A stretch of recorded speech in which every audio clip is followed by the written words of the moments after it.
ഇതില് പള്ളിയാണ്. ഇതാണ് പള്ളി, മുണ്ടക്കായ് പള്ളി.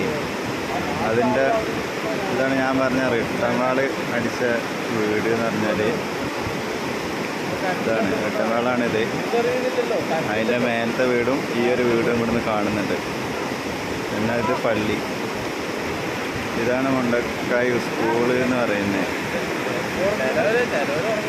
പിന്നെ അത് ഇങ്ങനെ വന്ന് ഇതാ ഇങ്ങനെ ഇവിടെ മുണ്ടക്കായ് ആ സ്കൂളിൻ്റെ അവിടെ കുറച്ച് പാടികളൊക്കെ ഉണ്ടായിരുന്നു പറഞ്ഞു, അതൊക്കെ പോയി. ഇതാണ് അവസ്ഥ ഇവിടുത്തെ. പിന്നെ ഇത് ഫാക്ടറി, മുണ്ടക്കായ് ഫാക്ടറിയാണിത്. അപ്പോൾ അതിൻ്റെ തൊട്ടടുത്ത് ഒരു പാടികൾ ഉണ്ടായിരുന്നു പറഞ്ഞു, ആ പാടികളൊക്കെ പോയിക്കണം. പിന്നെ ഇതേമാതിരിയാണ് മൊത്തം ചൂരമ്മല വരെ ഇതേ അവസ്ഥയാണ്. ഇതിലുള്ള പുഴയും റോഡൊക്കെ